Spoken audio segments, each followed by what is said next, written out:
দক্ষিণেশ্বর কালী মন্দির ১৮৫৫ সালের ৩১শে মে দেবী কালীর স্বপ্নাদেশ পেয়ে বিখ্যাত জমিদার রানী রাসমণি দেবী উত্তর চব্বিশ পরগনার হুগলি নদীর তীরে এই মন্দিরটি প্রতিষ্ঠা করেন।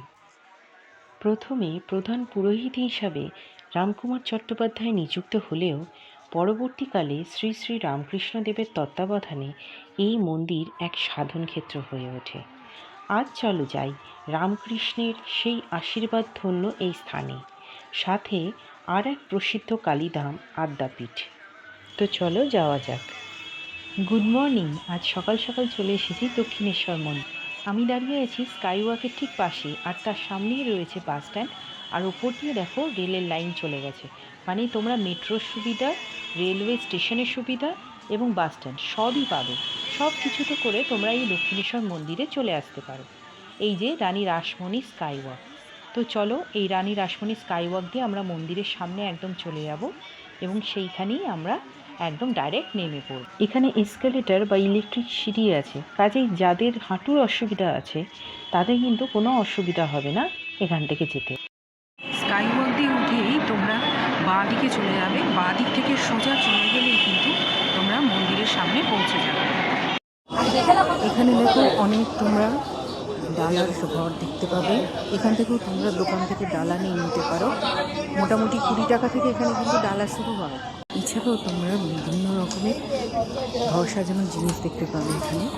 এখানে ঠাকুরের ফটো তো রয়েছে, ঠাকুরের বিভিন্ন জিনিস, মডেল এবং বিভিন্ন রকমের ঘর সাজানোর জিনিসও পেয়ে যাবে তোমরা।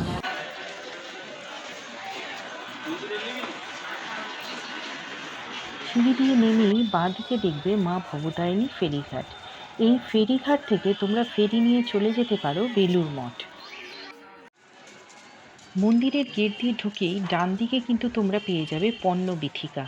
এই পণ্যবীথিকাতে তোমরা কিন্তু বিভিন্ন ঘর সাজাবার জিনিসপত্র, বিভিন্ন দোকান পেয়ে যাবে। পণ্যবীথিকার ঠিক পেছনেই কিন্তু তোমরা দেখতে পাবে ফুড প্লাজা। এখানে বিভিন্ন খাবারের দোকান রয়েছে যেখান থেকে তোমরা খেয়ে নিতে পারো। গেট দিয়ে ঢুকে ডান দিকেই রয়েছে গাড়ি পার্ক করার জায়গা।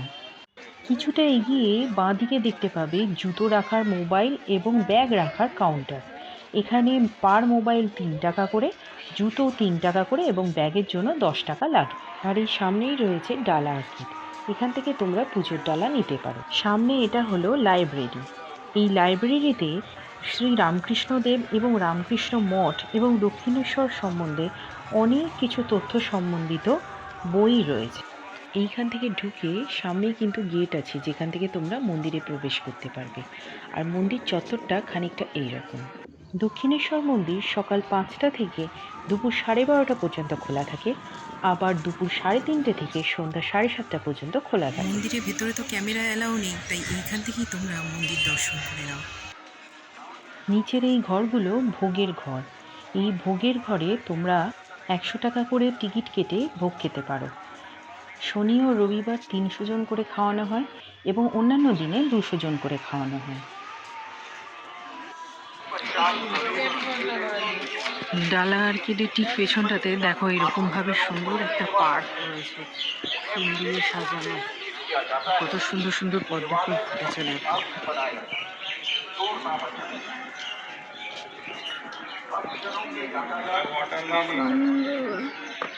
সারা পুকুর জুড়ে এরকম ছড়িয়ে বেড়াচ্ছে। এখানে দেখো কি সুন্দর মাছ খেলে বেড়াচ্ছে, কত মাছ ছাড়া রয়েছে। আর এই ডালা আর্কেডের পিছনেই কিন্তু তোমরা দেখতে পাবে বিভিন্ন দোকানও বসেছে। এই বিভিন্ন দোকানও বসেছে। এই দোকানগুলোতে তোমরা বিভিন্ন জিনিস পেয়ে যাবে। এছাড়া খাবার দাবারও বিভিন্ন পেয়ে যাবে। তোমরা যে যা খেতে চাও সেখান থেকে পেয়ে যাবে। এখানে বিভিন্ন দেখো বাসন, বিভিন্ন খেলনা, সব কিছু কিন্তু দোকান এখানে সাজানো রয়েছে।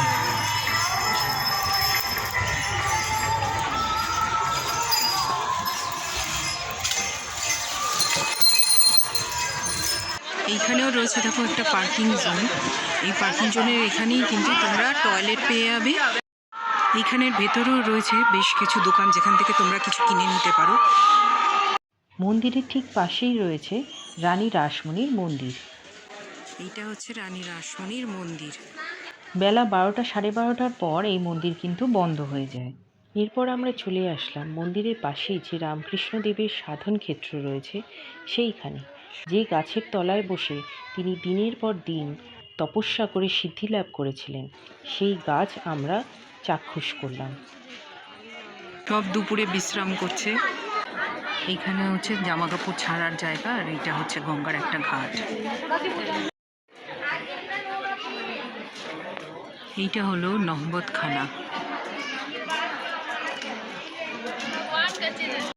গঙ্গার পাড় ধরে বিভিন্ন প্রসিদ্ধ ব্যক্তিত্ব যারা রামকৃষ্ণের সংস্পর্শে এসেছিলেন তাদের সব মূর্তি সাজানো রয়েছে।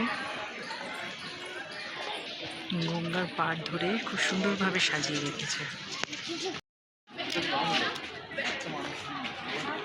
12টি শিব মন্দির পরপর রয়েছে, তার মধ্যে 6টা একদিকে আর 6টা আর একদিকে, আর এই সামনে রয়েছে আর একটা ঘাট।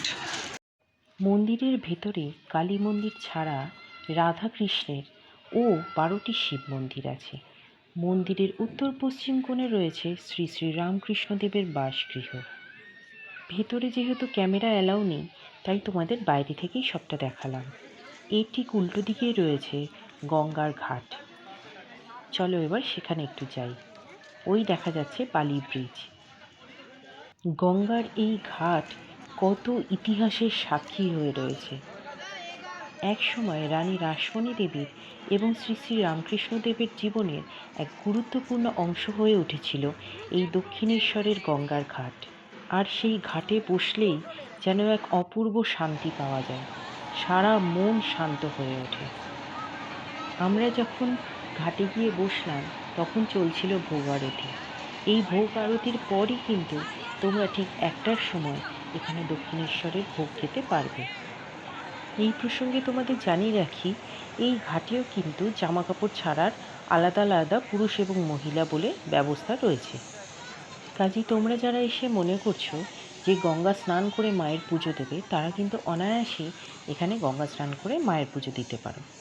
আমরা আবার যে পথে এসেছি সেই পথেই কিন্তু আবার ফেরত যাব একদম সামনের দিকে। তারপর সেখান থেকে আমরা আদ্যাপীঠের দিকে রওনা হব। বেরোনোর সময় তুমি এই দিকটা দিয়ে না বেরিয়ে এই সোজা চলে যাবে, তাহলে আদ্যাপীঠের গেট পেয়ে যাবে। সামনে কিন্তু সব ডাইরেকশন লেখা আছে। এই দিকে হচ্ছে রেলওয়ে স্টেশন, আর এই দিকে হচ্ছে টিকিট কাউন্টার, আর ঠিক তার পাশেই রয়েছে মেট্রো। এই দেখো মেট্রোর এন্ট্রিটা এখানে। তোমরা কিন্তু এই ভেতর থেকে কেউ ধরবে না, এই সামনে যে অটোগুলো দেখতে পাচ্ছ ওখান থেকে নেবে অটো। ভাড়া নেবে মাত্র 10 টাকা। আমরা পৌঁছে গেছি আদ্যাপীঠে। এই হচ্ছে আদ্যাপীঠের এন্ট্রি গেট। 10:30 থেকে 11টা পর্যন্ত মায়ের গর্ভগৃহ খোলা থাকবে। তো চলো ভেতরে ঢুকি। আমরা যখন ঢুকলাম তখন অলরেডি মায়ের পূজা আরতি কিন্তু শুরু হয়ে গেছে। এখান দিয়ে ঢুকে এই দিকে কিন্তু নাট মন্দিরটা রয়েছে, আর নাট মন্দিরের ঠিক উল্টো দিকে অনেক ছোট ছোট মন্দির রয়েছে, যেমন এটা শ্রী শ্রী আদ্যা মায়ের আদি মন্দির। এখানে অনেক মন্দির রয়েছে। দেখো এটা যেমন সত্যনারায়ণ মন্দির, এখানে শিবলিঙ্গ রয়েছে। হচ্ছে নাট মন্দির। এইখান থেকেই তোমরা ঠাকুরকে দর্শন করতে পারবে। সামনে এইটা হলো গর্ভগৃহ। গর্ভগৃহে কিন্তু কারোর প্রবেশের অধিকার নেই। গর্ভগৃহের ঠিক উল্টো দিকেই তোমরা ভোগের জন্য কুপন কাউন্টার পেয়ে যাবে। এইটা হচ্ছে মূল গর্ভগৃহ। এখানে কিন্তু ভেতরে ছবি তোলা অ্যালাউ নয়। আর এর সামনেই রয়েছে একটা শিব মন্দির। মন্দিরের বাইরে এখানে কিন্তু টয়লেট রয়েছে এবং খাওয়ার জল রয়েছে, ঠিক আছে, ঠিক শিব মন্দিরের পাশে। আর একটু ভেতর দিকে এগোলেই তোমরা এই সুন্দর শ্বেত পাথরের শিবলিঙ্গটি দেখতে পাবে।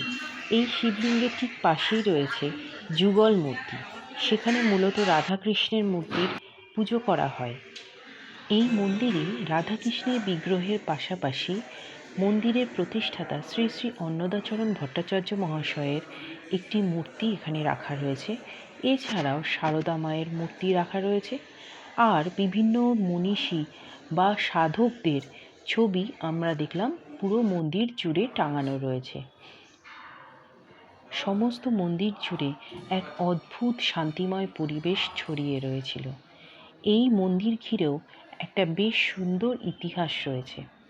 1915 সালে শ্রী শ্রী অন্নদাচরণ ভট্টাচার্য মহাশয় এই মন্দিরটি প্রতিষ্ঠা করেন। তিনি ছিলেন শ্রী শ্রী রামকৃষ্ণদেবের ও মা কালীর পরম ভক্ত। এই মন্দিরে মূর্তিটি কালো কষ্টি পাথরে তৈরি। আদ্যামার মূর্তির ঠিক নিচেই রয়েছে শ্রী শ্রী রামকৃষ্ণদেবের মূর্তি ও উপরে রয়েছে রাধাকৃষ্ণের মূর্তি। এই মন্দির 3 বার খোলে, একবার সকাল 4টে থেকে 4:30 পর্যন্ত, তারপর 10:30 থেকে 11টা পর্যন্ত, আর সন্ধ্যায় 6:30 থেকে 7টা পর্যন্ত। এছাড়াও মন্দিরের চারপাশে অনেক ছোট ছোট মন্দির রয়েছে। চলো সেগুলো দেখি। প্রথমেই আমরা এসে পৌঁছালাম নারায়ণ মন্দিরে। এছাড়াও এখানে রাধাকৃষ্ণ এবং বজরংবলীর মূর্তি রয়েছে। এটা হলো দুর্গা মন্দির। তারপরেই রয়েছে জগন্নাথ দেবের মন্দির। তারপরে এটা হচ্ছে মা কালীর মন্দির। এইখানে ভোগ রান্না হয় ঠাকুরের, আর ঠিক তার উল্টো দিকেই হচ্ছে ভোগ ঘর। এইখানে বসে সবাইকে ভোগ খাওয়ানো হয়। আর ঘর, আর তার ঠিক পাশেই যে লাইন পড়ে গেছে ভোগের কাউন্টার। এই যে ভোগের কুপন কেটে নিয়েছি, অ্যাডাল্টদের নিয়েছে 80 টাকা করে, আর বাচ্চাদের নিয়েছে 40 টাকা। চলো ভোগ খাওয়ানো শুরু হয়ে গেছে, চলো দেখি আজকে কী কী আমরা প্রসাদ পাই। সবাই বসে পড়েছি ভোগ খেতে। প্রথমেই দিয়ে গেল পোলাও আর কুমড়ি, এরপর চলে এলো ভাত আর আলুর তরকারি, এর সাথে শুক্তোও ছিল। এরপর এসেছিল খিচুড়ি আর একটা মিক্সড সবজি, সেটা অবশ্য আমি ভিডিও করতে ভুলে গেছি। লাস্ট পাতে ছিল পায়েস আর চাটনি। এবার কিন্তু ফিরে যাওয়ার পালা। আদ্যাপীঠ থেকে তোমাদের কিন্তু দক্ষিণেশ্বর আসতে হবে, তারপরেই তোমরা বাস, ট্রেন বা মেট্রো করে ফিরতে পারবে। স্কাইওয়াকের গেট কিন্তু 12টার পর বন্ধ হয়ে যাবে। ঠিক এইরকম। এইটা মোটামুটি তোমার রিক্সা বা অন্যান্য গাড়ি যারা যাতায়াত করবে তাদের জন্য এই নিচের দিকটা রাস্তা, আর ওপরে হচ্ছে স্কাইওয়াক। এই মোটামুটি ধরে রাখো 12টার পরপর মন্দির বন্ধ হওয়ার পরপরই কিন্তু স্কাইওয়াক বন্ধ হয়ে যায়। তখন কিন্তু ভরসা এই স্কাইওয়াকের নিচের রাস্তা। এই রাস্তা দিয়েই তোমরা আবার ফিরতি পথে পৌঁছে যাবে বাস স্ট্যান্ডে, বা তোমরা যদি ট্রেন ধরে কোথাও যেতে চাও সেই রেলপথে করে পৌঁছে যাবে। ট্রেন, বাস সব কিছু কিন্তু এর সামনে যে স্ট্যান্ডটা রয়েছে ওখান থেকেই পেয়ে যাবে, মেট্রো পেয়ে যাবে। ভিডিওটা তোমাদের কেমন লাগলো তা কিন্তু অবশ্যই কমেন্ট করে জানিও। ভালো লাগলে লাইক আর সাবস্ক্রাইব করে আমার পাশে থেকো। আবার দেখা হচ্ছে নতুন আর একটা ভিডিও নিয়ে।